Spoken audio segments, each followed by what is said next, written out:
Okay. So this is next method, information from the local sources और correspondents.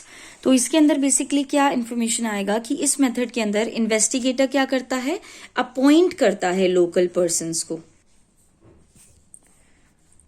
तो इस method में जो इन्वेस्टिगेटर होता है वो अपॉइंट करता है लोकल पर्सन्स को, या फिर एक तरीके से कह सकते हैं करस्पॉन्डेंट को ये अप्लाई करता है. करस्पॉन्डेंट को एक तरीके से अपॉइंट करता है एट द डिफरेंट प्लेसेस, और वो कलेक्ट करते हैं इन्फॉर्मेशन को इन देयर ओन वे. वो लोग कलेक्ट करते हैं एक्चुअल में इन्फॉर्मेशन को in their own way and furnish करते हैं सेम टू द इन्वेस्टिगेटर. ठीक है. तो इन्वेस्टिगेटर क्या करता है, लोकल पर्सन्स को अपॉइंट करता है, करस्पॉन्डेंट को डिफरेंट डिफरेंट प्लेसेस के. फिर वो लोग कलेक्ट करते हैं एक्चुअल में इंफॉर्मेशन को अपने खुद के वे से और फर्निश करते हैं the same to the investee. Next आ जाता है सुटेबिलिटी. सुटेबिलिटी में बेसिकली सबसे पहले जो मेथड यहाँ पे आएगा वो सुटेबिलिटी के अंदर बेसिकली क्या है कि सबसे पहले है आपका रेगुलर एंड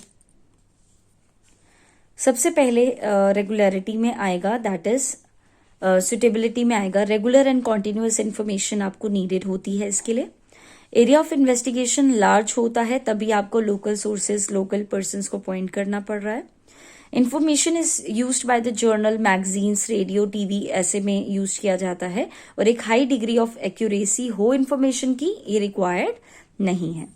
मेरिट्स हैं कि इकोनॉमिकल है, ये जो मेथड है वो इकोनॉमिकल पड़ेगा टाइम, एफर्ट्स और मनी की टर्म्स में. वाइड कवरेज ये एक तरीके से इन्वॉल्व करता है, कॉन्टिन्यूटी रहती है कि correspondent keeps on supplying almost regular information, वो आपको बताते चले जाते हैं. ठीक है. नेक्स्ट इज सुटेबल होता है आपका स्पेसिफिक पर्पस के लिए भी जब आपको चाहिए होता है, तो उसके लिए जैसे इम्पॉर्टेंट होता है. फॉर एग्जांपल एग्रीकल्चरल की प्राइस से रिलेटेड या प्राइस कोटेशन से रिलेटेड अगर आपको डेटा कलेक्ट करना है तो आप इसके थ्रू आप कर सकते हो.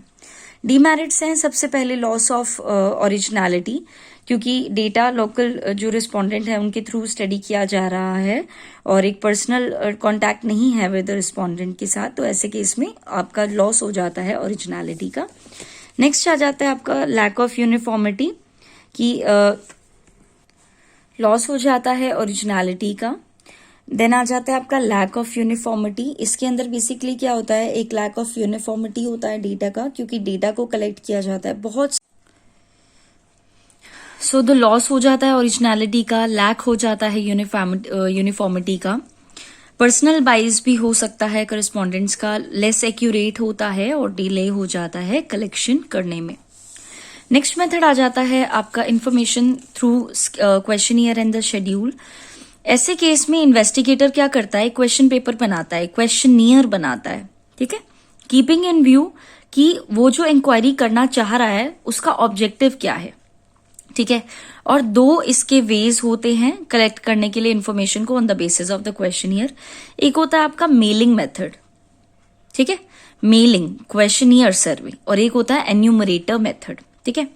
मेलिंग में मेथड में क्या होता है, बेसिकली क्वेश्चनियर को क्या करते हो आप, मेल कर देते हो रिस्पोंडेंट की ईमेल आईडी पर. ठीक है.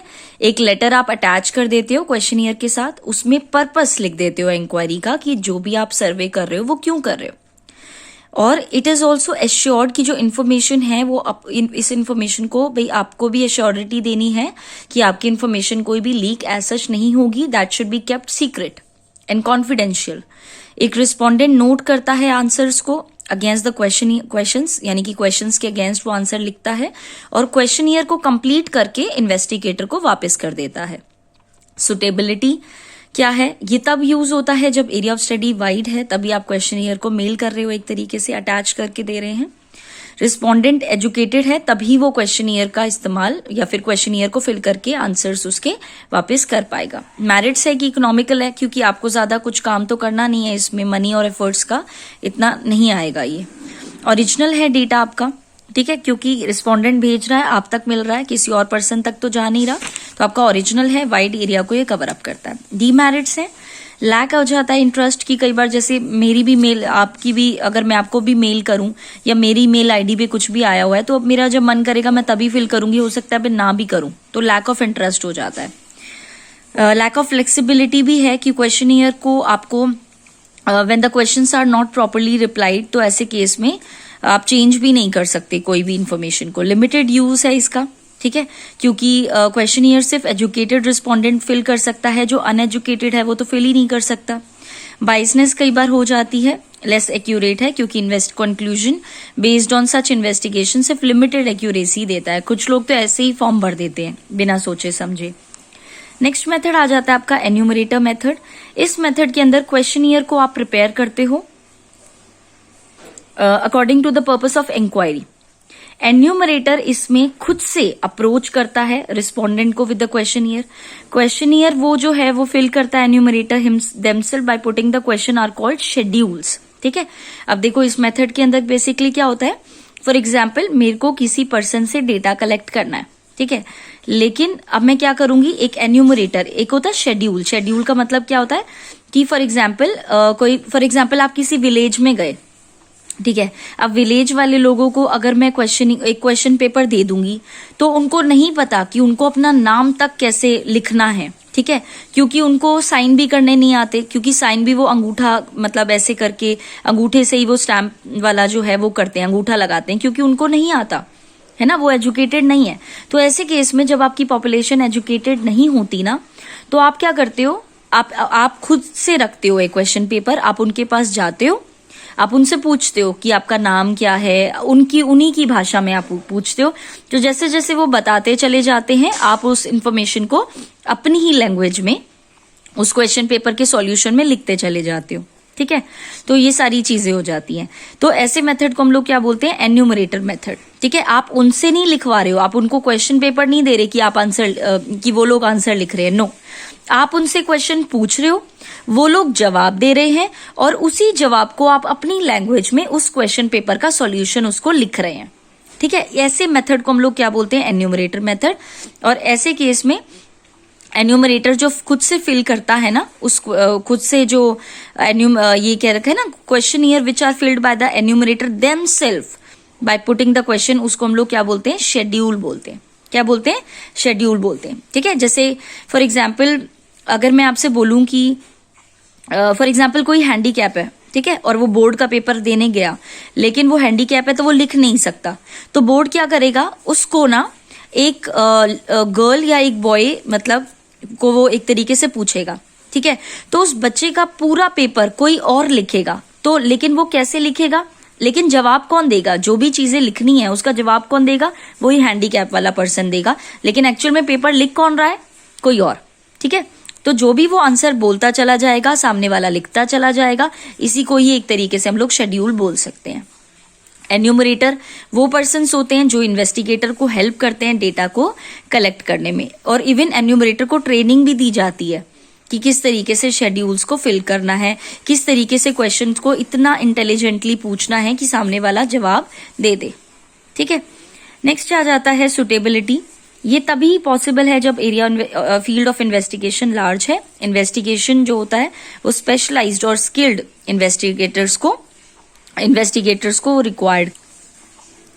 नेक्स्ट आ जाता है इन्वेस्टिगेशन आरवी लोकल लैंग्वेज। जहां पे भी आप जा रहे हो, इन्वेस्टिगेटर को कोशिश ये करनी चाहिए कि उसको वहां की लोकल लैंग्वेज आज आती हो। मेरिट्स ये है कि वाइड कवरेज होता है, ठीक है, इवन क्योंकि इलिटरेट जो पीपल हैं वो भी उनके लिए भी बहुत ज्यादा इंपॉर्टेंट है, ये अच्छा मेथड माना जाता है। एक्यूरेसी रहती है, पर्सनल कांटेक्ट, जो वहां जाकर के आप उनसे ही डायरेक्टली कम्युनिकेट करते हो।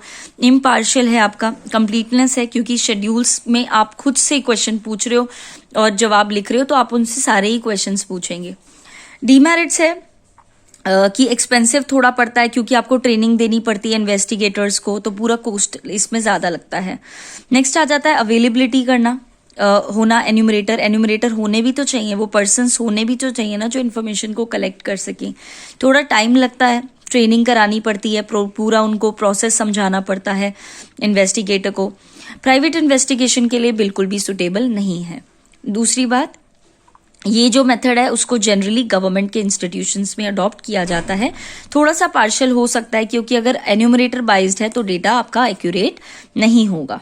ठीक है, नेक्स्ट आ जाता है आपका कंस्ट्रक्शन करना क्वेश्चनियर का, स्केड्यूल्स का एंड देयर क्वालिटी।